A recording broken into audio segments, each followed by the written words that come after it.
Hey guys, welcome to PM पाठशाला।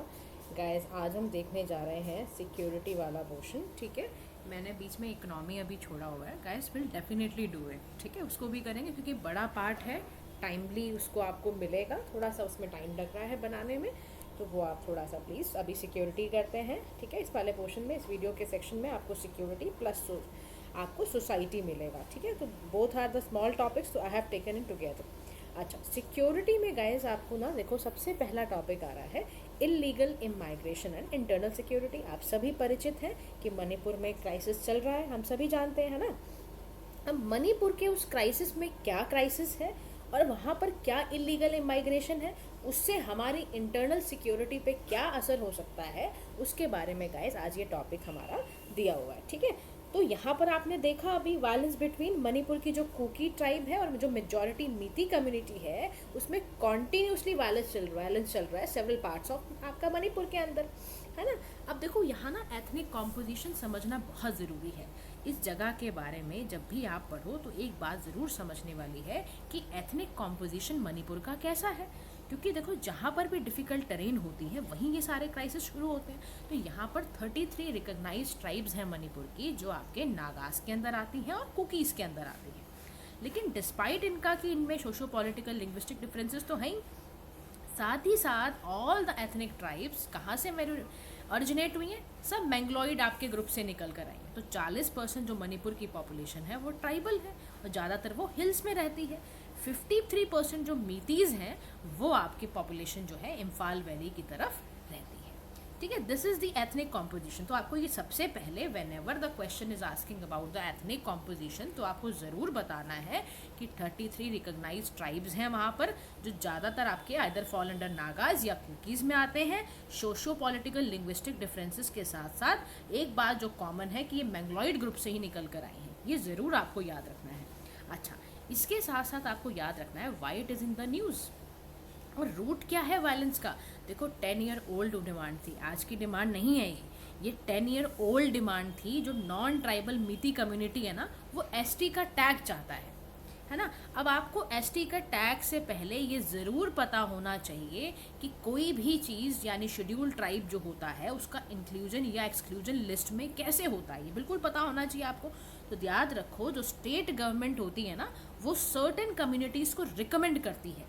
State government है वो रिकमेंड करती है कि एडिशन करना है, सब्ट्रैक्शन करना है, किस लिस्ट ऑफ एसटी को, जो भी डिस्क्रिशन उनका होता है स्टेट गवर्नमेंट करती है। और जब वो कर देती है डिस्क्रिशन अपना कि एक फला एसटी ग्रुप बनाना है उसको, तो वो जो प्रपोजल है वो फिर उसके बाद union ministry of tribal affairs के पास जाता है। मिनिस्ट्री ऑफ ट्राइबल अफेयर्स के डिलिब्रेशन के बाद, एग्जामिन करने के बाद, वो प्रपोजल आपका रजिस्ट्रार जनरल ऑफ इंडिया के पास जाएगा। और जब वो रजिस्ट्रार जनरल ऑफ इंडिया उसको अप्रूव कर देता है, तब वो प्रपोजल आपका एनसीएसटी के पास जाता है, यानी कि national commission for schedule tribes के पास जाता है। अब जब ये इंस्टीट्यूशन सारे प्रपोजल को अच्छे से कैबिनेट के पास फॉरवर्ड कर देते हैं, पूरा उसको पढ़ने के बाद फिर उसमें अमेंडमेंट होती है, तो आपका जो अमेंडमेंट का ऑर्डर होता है that is constitution schedule tribe order 1950। Final decision उसके बाद भी होता है, किसके हाथ में है, वो प्रेसिडेंट ऑफिस के हाथ में है। वो नोटिफिकेशन निकालते हैं, वो स्पेसिफाई करते हैं कि आपके जो आर्टिकल 341 है, 342 है, उसके अंदर चेंजेस किए जाएंगे। तो this is how you can include और exclude the schedule tribe list. ये आपको ज़रूर याद रखनी है because it can ask in the examination. ठीक है, नेक्स्ट आपका जो ट्रिगर पॉइंट था गाइस, वो क्या था ये समझने की बेहद ज़रूरत है। तो next trigger point was Manipur का जो हाई कोर्ट ऑर्डर आया कि जो स्टेट गवर्नमेंट है उसको अपना एसटी टैग देना चाहिए। मणिपुर के हाई कोर्ट ने क्या किया, स्टेट गवर्नमेंट को ऑर्डर दिया कि एसटी टैग कम्युनिटीज़ के लिए लगाओ। फिर वो मिनिस्ट्री ऑफ ट्राइबल अफेयर्स के पास गया। अब यहीं से इंस्टेबिलिटी म्यांमार में शुरू हो गई। आपको पता होगा म्यांमार में एक मिलिट्री कूप 2021 में लग रहा था। 4000 रिफ्यूजीज कहाँ आ गए, मणिपुर में सेटल हो गए, आकर एंटर कर गए। अब जो रिफ्यूजी हैं उसमें कुकी चिन जो इथनिक ग्रुप भी है, जिसमें आपके लाई है, टिडिमाजोमी है, लूसी है, होलनगो ट्राइब्स हैं, closely related to the communities हैं मिजोरम में, मणिपुर में। अच्छा, इलीगल इमाइग्रेशन जो है is considered threat to internal security for India, that is why we are reading this topic today. अब हाउ इलीगल इमाइग्रेशन कैसे हमारी इंटरनल सिक्योरिटी के लिए थ्रेट होता है, तो इंटरनल सिक्योरिटी वाला टॉपिक आपका यहाँ पर आ गया है।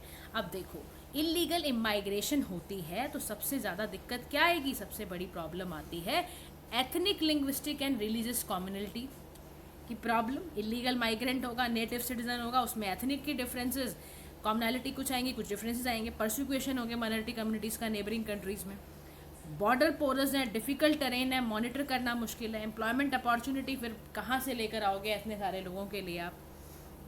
तो इलीगल इमाइग्रेशन का ये तो रीज़न है। इलीगल इमाइग्रेशन इस वजह से होती है आपकी कंट्री में, कोई कुछ कम्युनिटी होती है वो अपना सोचते हैं कि यार हम भी भाई ये भी भाई, चलो इनकी कंट्री में चले जाते हैं।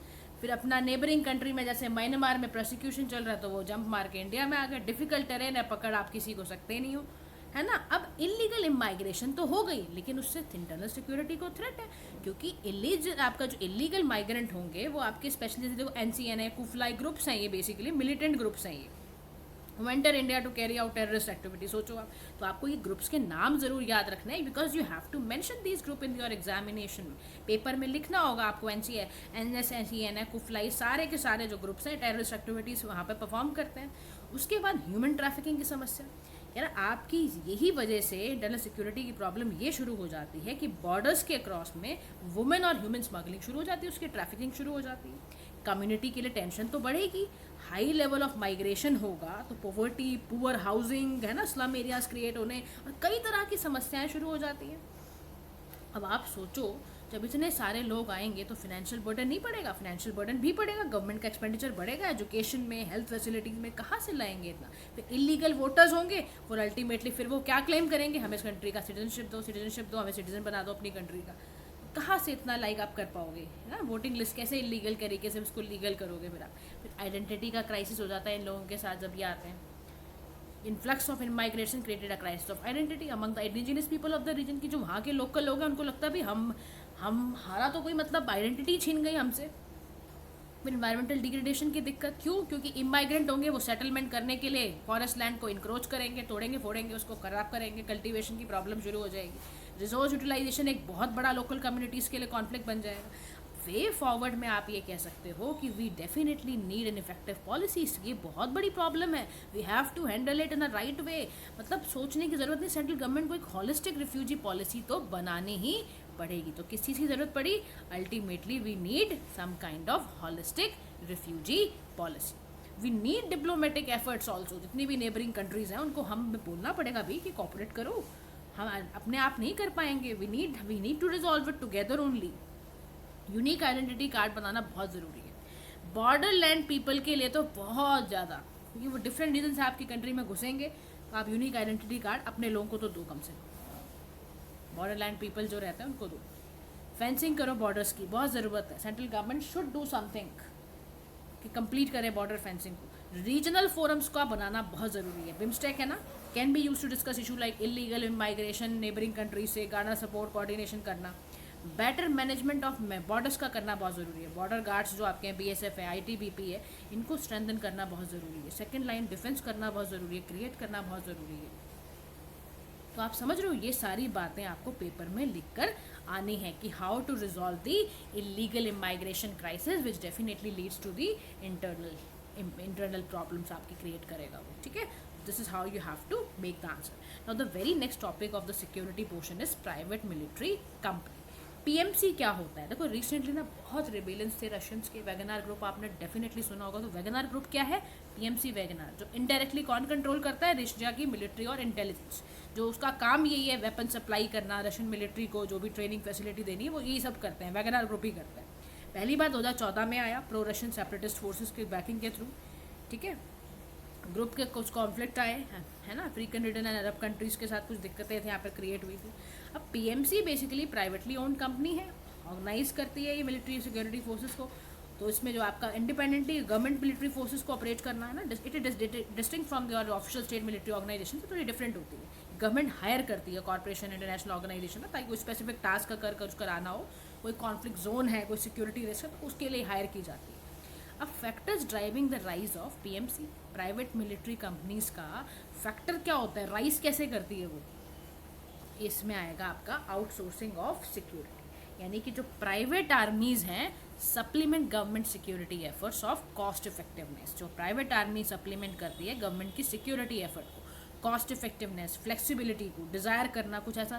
देखो आउटसोर्सिंग का मतलब क्या है, आप ना गवर्नमेंट की सिक्योरिटी एफर्ट्स को सप्लीमेंट करने के लिए ला रहे हो ताकि आप ना कॉस्ट इफेक्टिवली हो जाए, फ्लेक्सिबिलिटी ज़्यादा हो आपके पास, और यू नीड टू मेंटेन कुछ ना कुछ स्टैंडिंग मिलिट्री आर्मी आपको अगर चाहिए स्मॉलर एरिया के लिए, तो ये आपको चाहिए हो तो उसके लिए ले सकते हो। एप्ट फॉर सेंसिटिव मिशन, कुछ ऐसे मिशंस हैं जो बहुत रिस्की हैं, बहुत कंट्रोवर्शियल हैं, वहाँ पर आपको ऐसे कुछ सी पायरेट्स, कुछ ऐसे फाइट पोचर्स चाहिए। ऐसे आपको देखो they have been hire to defend against sea pirates, है ना।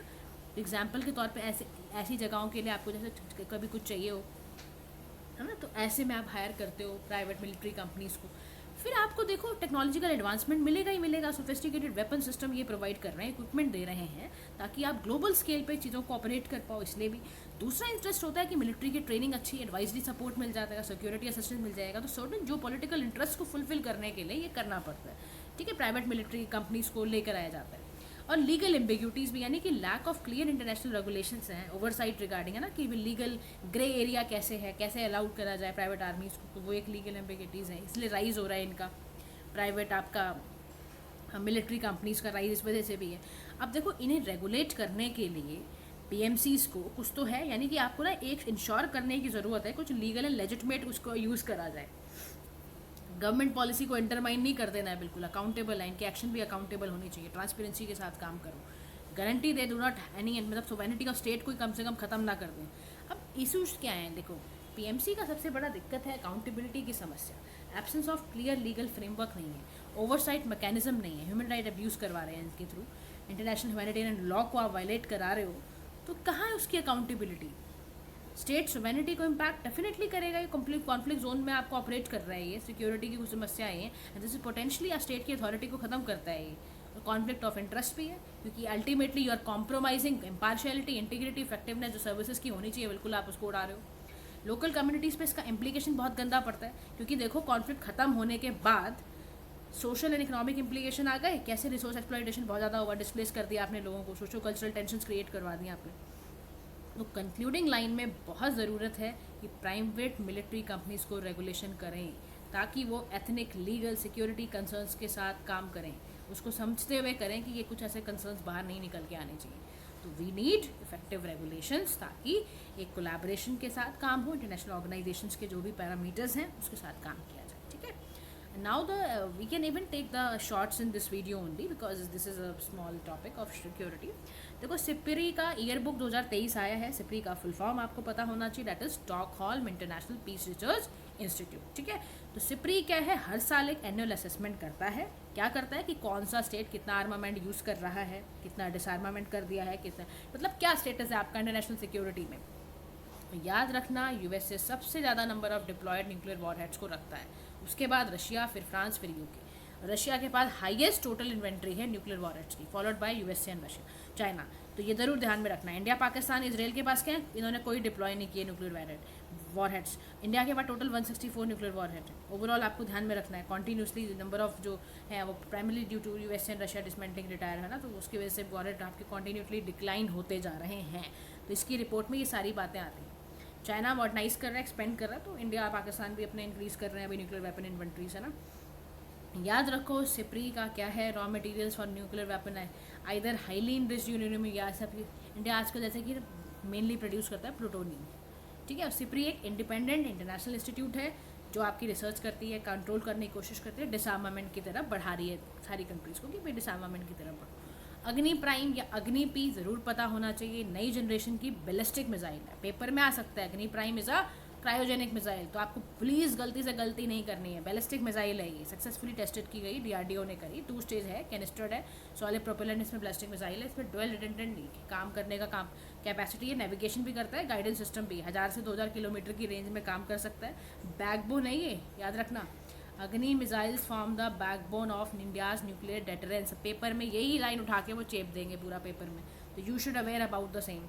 तो सक्सेसफुल लॉन्च इसका किया गया। उसके बाद MS-60 आपको पता ही है, रोमियो हेलीकॉप्टर्स हैं, है ना, तो ये आपके मल्टी मिशन हेलीकॉप्टर्स हैं ये, तो इसको लैंड कराया गया, इंडिजियसली बिल्ट है, INS विक्रांत के एयरक्राफ्ट लेके उसी का करा जाएगा, मार्टिन कॉर्पोरेशन लॉकहेड है उसने करा, ऑल वेदर हेलीकॉप्टर्स हैं ये, और सेंसर्स में ये सब में काम आना है ना। उसके बाद आपको वरुण अस्त्र पता होना चाहिए, वरुण अस्त्र टेस्ट फायर किया गया live warhead against the sea target, under sea target, indigenously designed है, ठीक है। और इसको डेवलप एंड डिज़ाइन किया गया by the Vizag based naval science and technological laboratory. उसके बाद आपका यहाँ पर तपस आता है। तपस इज़ द यूएवी है, अनमैन्ड एरियल व्हीकल है, इंडियन नेवी है, डीआरडीओ सक्सेसफुली इसको कैरी आउट करा गया है। इंडिजिनसली डेवलप्ड है, medium altitude long duration endurance UAV है, ठीक है। इसको डिज़ाइन वगैरह बेंगलुरु में करा गया। पेलोड इसका 350 kg है, ये आपको ध्यान में रखना है। उसके बाद आपको brain electrical oscillation signature profiling का याद रखना, इसको P300 टेस्ट भी बोलते हैं। न्यूरोसाइकोलॉजिकल मेथड है इंटेरोगेट करने का। इसमें क्या किया जाता है, इन्फॉर्मेशन ली जाती है, could be hidden in a person's brain bye sensing brain wave responses करके, ठीक है ना। तो अगर कुछ भी आप छुपा रहे हैं, जैसे आप बहुत सारे टेस्ट नहीं होते हैं, आप कोई सच गुलवाना है किसी के पास से, तो BSP टेस्ट को किया जाता है। इसको हम इलेक्ट्रोएन्सेफलोग्राम भी कहते हैं। इसमें इलेक्ट्रिकल बिहेवियर इंसान का, ह्यूमन बिहेवियर का पता लगाने की स्टडी होती है। अनलाइक पॉलीग्राफ टेस्ट जो होता है, इसमें कोई भी क्वेश्चन आंसर सेशन नहीं किया जाता है एक्यूज से।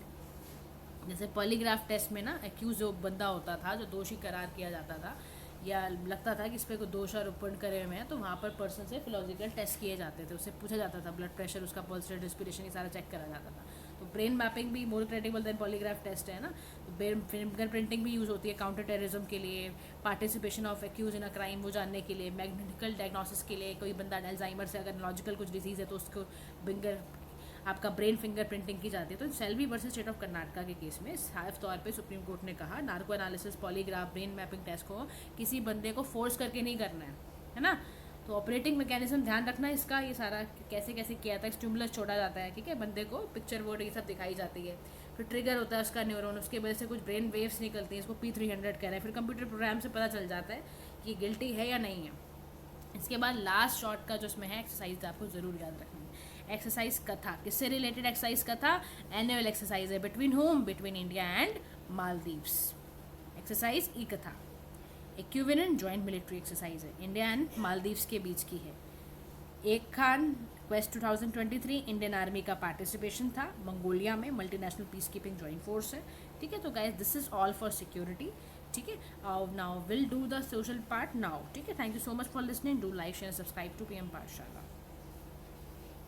और discuss the social issues part, ठीक है। जून 2023 का सोशल इश्यूज पार्ट देख लेते हैं। देखो इसमें एक ही टॉपिक है, that is social justice and decent work. अब देखो इसमें समझने की बात क्या है, समझने की बात क्या है, social justice and decent work की बात क्यों हो रही है, what is social justice, how it has been describe by the ILO, International Labour Organization, इसको कैसे देखती है ना।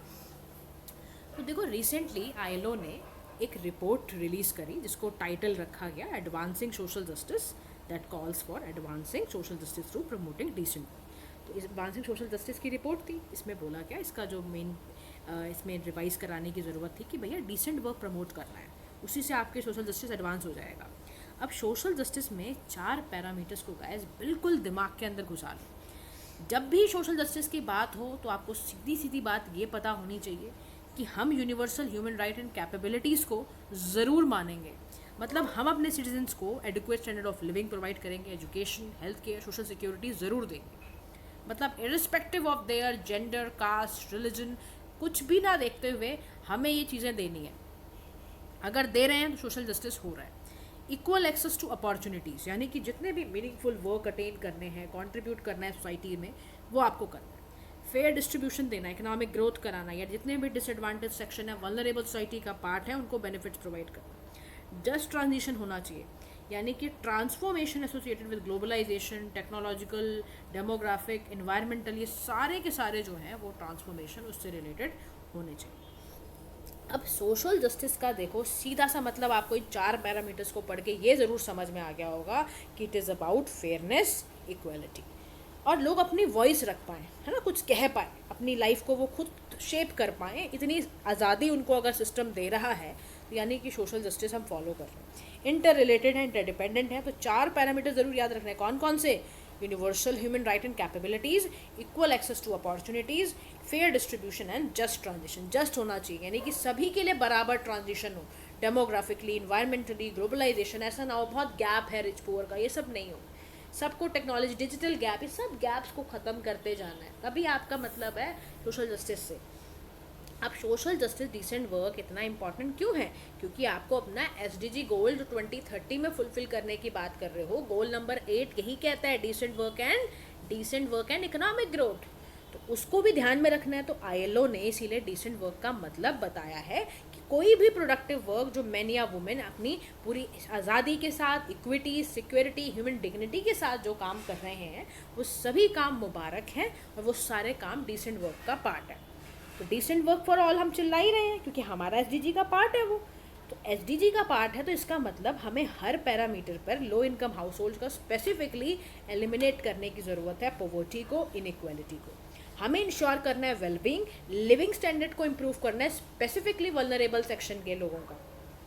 हेल्थ इंप्रूव करनी है वर्कर्स की, उनकी फैमिलीज़ की, उनको क्वालिटी एजुकेशन मिले, ठीक है, उनको सोशल इंक्लूजन में उनका पार्ट हो।